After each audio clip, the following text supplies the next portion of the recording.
Hi, everybody. Welcome back to the Trust Yourself Summit. I'm so excited to have Darlene Lancer here with us today. Darlene is a licensed marriage and family therapist and has counseled individuals and couples all over the world for the past 30 years. And she's authored really a pretty extraordinary amount of books. One in particular that I wanted to highlight is Codependency for Dummies. And Darlene, hi, I'm so excited to have you here and then pick your brain about this world because it seems like you just have such an amazing line of work around codependency and shame and guilt and narcissism. It kind of goes on and on. Thank you very much for inviting me. I always like to, educate people and spread the word, help people. So I want to start the interview with the static question that I've been opening all the interviews with, which is, how would you describe or explain codependency? Well, my definition is different from like Melody Beatty or some others, and that is, it's people who they have trouble accessing their internal cues, and so their thinking and their behavior revolve around another person, a substance, or a process. So that includes people who are addicts, or a process would be like sex addiction, gambling. Substance would include food disorders. So any kind of addiction underneath that is codependency, and people have a lots of. They have trouble accessing their self because they're so other focused. And would you say that these substances help them access what they cannot access on their own, or how does addiction come into play? Well, it starts with feelings of emptiness, and it goes into, I won't go into the whole childhood, but there's damage to the self in childhood. It gets covered over by a devalued self, usually shame, emotional abandonment. So children adapt to their environment in different ways in order to survive, in order to be loved. And so one of the ways to do that and to soothe themselves is to adapt to other people. So let's say, take a person who is, their thinking and behavior revolves around another person. Some people, teenagers go to substances or video addiction. Used to be like music 20 years ago. Now it's the gaming and internet and phones. But so they use that to soothe themselves because of the pain, the anxiety, the depression, whatever's going on internally.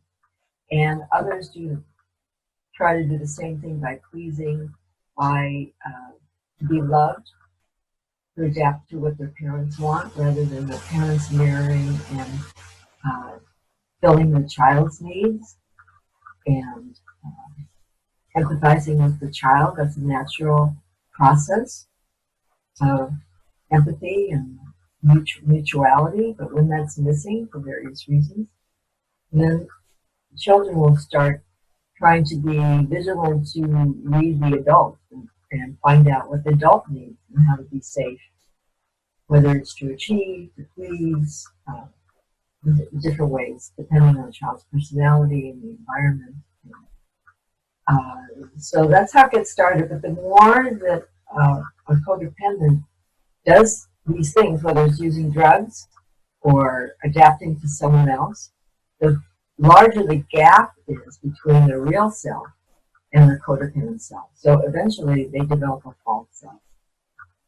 And this codependent self, whether it's a pleaser or the rebel or the hero in the family, the placater, these different roles that people take on, that becomes their personality. And they get further away from, maybe they always tell jokes to try to distract their parents from fighting or to make them laugh. in the chaos of the family. So the more that a person does this, you can see that the further they get from their real self. Their authenticity becomes a distant memory. Maybe when they were a toddler or younger. Some some children don't even get to go through the terrible twos because they're punished. They don't get to go through the terrible twos because what? Because they're punished. They're punished. Yeah, they don't be angry. It's spanked. Punishment. Or neglected. There's a lot of different ways. I go into a lot of detail I go conquering shame and codependency, childhood, well-meaning parents. It's not just people that are overtly abusive. Well-meaning parents shame their children too. So it could be acute and intense, like physical violence, sexual abuse. There's something called the trauma of invisibility. So sometimes children you could ask an adult about their childhood and they'll think it was fine. They were on family vacations and they had everything they needed and everything seemed okay. They went to good schools, but their parents were just, there was like an emotional vacuum. Parents weren't able to access their emotions. And so there was a void there, and children don't get mirrored. So they learn not even to go to their parents. They can't for their comfort, and for their feelings of distress. And if that happens long enough, then a person goes numb. First of all, you have to learn to identify your feelings and your needs by your parents saying, "Oh, you're sad. Oh, you're angry. I can see that." And that was so embarrassing. You were bullied at school. That would feel terrible. So they name the feeling, and then the next step is they give comfort or they give help. So if parents ignore their children or say, "You shouldn't be angry," or "Don't be sad," or "You should be grateful," you have it too good. All kinds of things that parents say. Often it's well-meaning, or they're just too busy, preoccupied with each other, with work, with other children, with financial stress, war that's going on, whatever it might be. And so children learn they can't go to their parents. Maybe their parents are addicted and not present. So after a while, children shut down their feelings. And they start to feel ashamed about their feelings. Our feelings are very integral to who we are as a human being.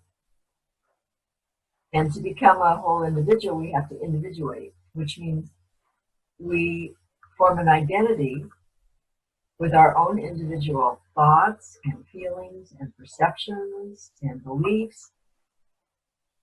And we're able to assert that and distinguish that from what our family believes and thinks, and what our parents want and need. And we become separate. Sorry. I was hearing was that you were just getting to where shame and codependency are related, and I would love for you to talk more about that. Yeah, I think they co-emerge out of the same dysfunctional environment, where the parent can't be present, can't mirror their child. Probably they are codependent. If their parent is depressed, the children will become codependent. We have a mental illness if they're addicted. Parent isn't mirroring back how a child is feeling or asking them how they're feeling. Would a child develop shame around feeling what they're feeling. Mm-hmm. Is that what you're saying? Eventually, yeah. Shame isn't identified until maybe you're over a year old. There's different studies that say, some say 3 years old, some say 18 months, some say. Interesting. Shame can start that young. Uh-huh. Wow. Aren't showing disgust Mm. at changing diapers. An infant wouldn't register that, but a little older, being disgusted at their bowel movement, so that's changing. Mm. Interesting. I think that's a really important. I'm sorry. I think that's a really great point that babies are forming their relationship to their emotions as babies, because it's easy to think that as babies, oh, they're just babies. They're not. Most people don't think of babies as individuals. Mm. So they are, and we form our identity in relation to someone else. We form our identity in relation Process. to someone else. Just like therapy is a process in a reaction with another person. Mm. Say that part again. In psychotherapy, the healing is also it forms in a relationship. It's hard to heal on your own. We're meant to be in relation with other people. That's also another really great point, because part of this summit is that I want to encourage people to seek outside counsel, whether it's a coach or a therapist, because of similar, and you just put it in a really great way, which is we form our identity in relation to somebody else, and potentially we heal our identity in relationship with somebody else. Is that accurate to what you're saying? Mm-hmm. Yeah, to have that mirroring. And also, interesting. People have a lot of cognitive distortions. I always say, I have a blog on my website, like codependency is based on a lie. I couldn't decide whether I liked the title based on fake facts better.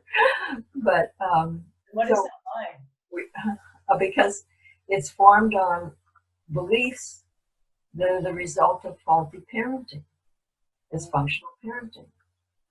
So children, if a parent is emotionally unavailable, a child will think that they're not loved, that they're doing something wrong. Just like it's pretty common knowledge that children blame their parents' divorce on themselves.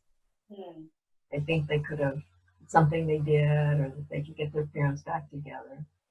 So similar, if a parent is raging at a child, they think that they're like a terrible child.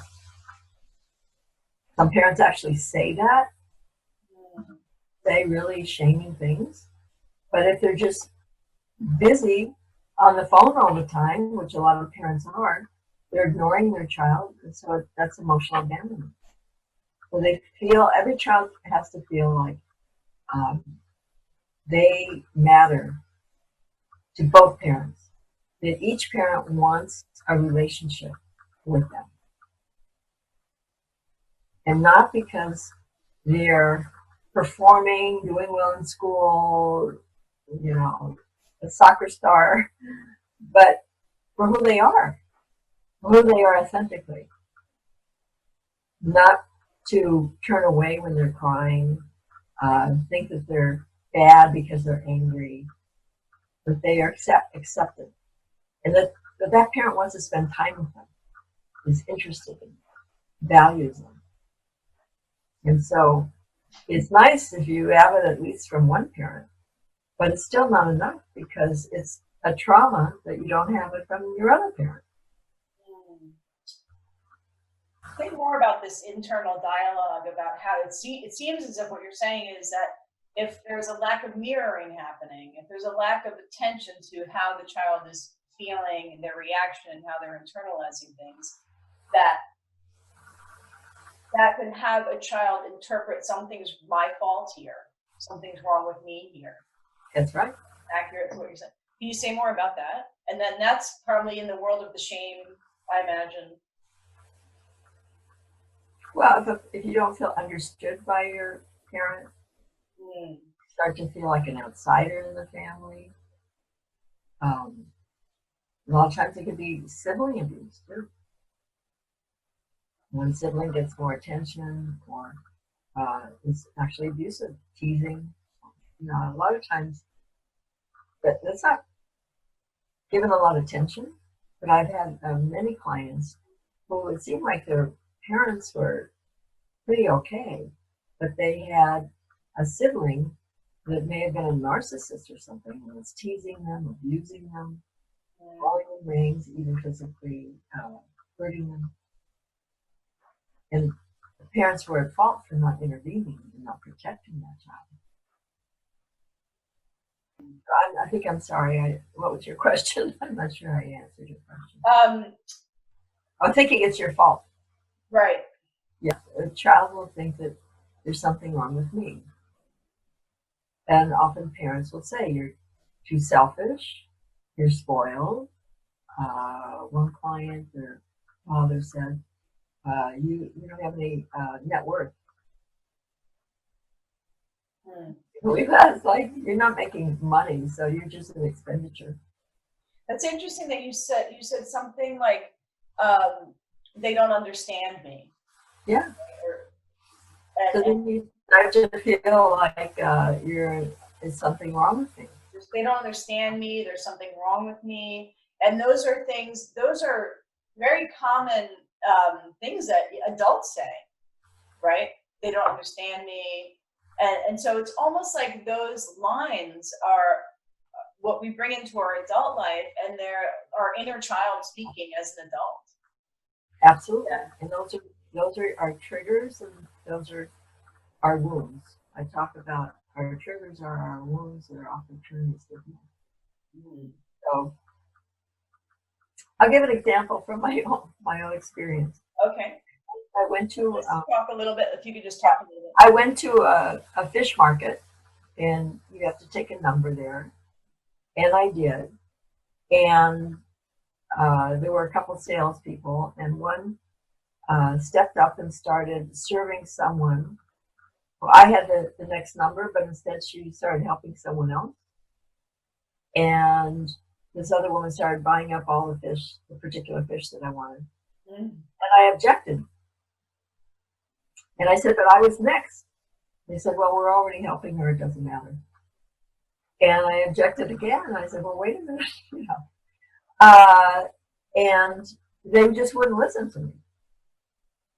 And I really surprised myself. I got livid. I was just really furious. And I just put down what I had already bought and stormed out of the store.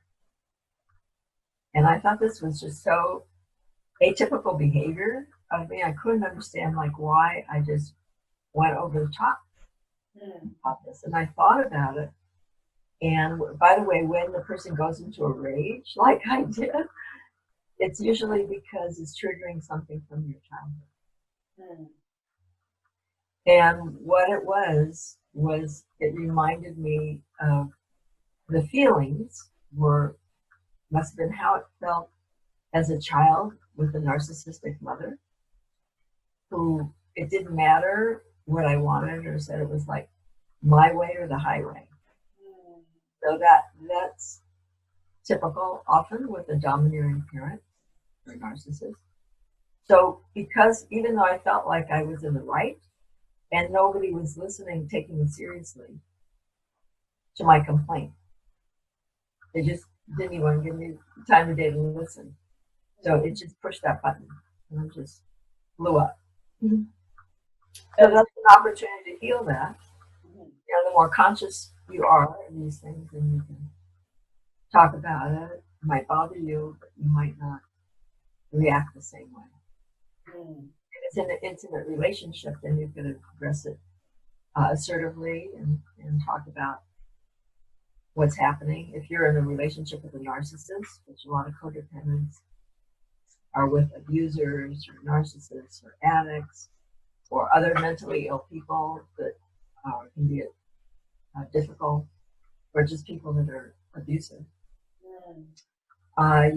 There's special ways to get your needs met and to communicate. So to let them know that, for instance, when you don't listen, ignore my needs or whatever it is, this is the impact it has on me. The loving feelings go away, and then you let them know, how it's going to impact them, because usually abusers are not too interested in your feelings, but only how it impacts them. So I developed scripts and strategies for working with difficult people is in my book on dealing with the narcissist. Tips and strategies on how to deal with very difficult, highly defensive people. So it's dealing. The title is dealing with the narcissist, but it actually could apply to someone with borderline personality disorder, an addict, any kind of abuser. Wonderful. It's really amazing how many different angles of this that you cover in your work. Can you share? We have time for one more question. Can you share a tip from what you just described, how to communicate with a narcissist or Okay, well, I have a blog on do's and don'ts in relating with abusers. And most people, the natural inclination is to placate. So you want to please calm them down. If someone's angry at you, you want to explain yourself. You want to, when you're being accused or blamed, you want to justify and defend yourself. All these are the wrong thing to do. What you want to do is set boundaries. You want to confront the abuse. Maybe not when the person is very heated or could escalate, but you can do it afterwards. You can remove yourself. You could just say, stop. I don't want to hear this. And then there's ways to confront it constructively after things have de-escalated. But the more you explain and justify and defend yourself, the more ammunition you give to an abuser, because an abuser is not interested in the facts. They're interested in having power over you. And as soon as you start explaining why you did something, and it's like you want the message is, I want your approval. So when you defend yourself and explain and justify, it's like you're going to a parent, please, tell me it's okay. Don't be mad at me. But they're being mad. Their anger is the problem. So it puts your self-esteem in their hands, and that's what they want. That's an interesting illusion that they're mad at you, and you have to prove to them to not be mad at you, when ultimately their anger potentially is not even about you. Exactly. So maybe that's the first tip. Is it was actually called Q-tip. Quit taking it personally. Great. That's a great one. Yeah, it's a slogan from. With the acronym too. Yeah, it's a slogan from 12-step meetings. Okay. So, and don't think that you're gonna change them. But if you change, the dynamics will change. So if you start calling people out on abuse, and I've had clients like this, and also in my own life, the abuse, in most cases, will diminish. What was that last part? In most cases, the abuse will diminish. And then in my book on dealing with the narcissist, I give some guidelines to evaluate whether there's hope for your relationship. It's a very common question. Is this even workable? Well, there's some signs to be able to evaluate that. If there's been physical abuse, there's a good chance there'll be physical abuse again. Mm. So people stay in violent relationships. Unfortunately, the average is there'll be at least 7 incidents before they leave. At least 7. That's the average. And violence can be non-physical. Is that accurate? And I think for codependence, would you say that it's possible that some codependents have, because I'm a recovering codependent, and I used to have such a threshold for being around anger that I couldn't tell when it crossed the line of like, this is violent anger, not necessarily physical, but emotional rage. I had such a threshold for it, I couldn't tell. So how does that ring for you, or ring for you? Well, I thought you meant like non-physical violence. I didn't know if you meant physical on the person, because breaking property, slamming doors. A lot of people get their phones or computers broken. That's violent. Breaking walls. And screaming as just. Well, that's emotional abuse. Emotional, yeah. So that's why I'm pointing to the codependent, particularly myself, where I recall not knowing, is this abuse? I can't even tell. Well, yeah, that's why it's so emotional abuse is so rampant. It's off the charts and never reported. Actually, you watch abuse on TV, on talk shows and things. People could be abusive, and it's like, okay, considered okay. Our president is abusive to people, and it's not called out. So it's just so accepted that many people, and if they're used to name calling or belittling, or there's so many different kinds of emotional abuse. Well, you have a cat? Yeah. Oh, a spider. Oh, pretty. I love cats. Yeah. That people, and this was me, many decades ago, are abused and don't know it because it's familiar. It's familiar. Emotional abuse is familiar. So you don't recognize it. Used. You don't. Same with sexual abuse.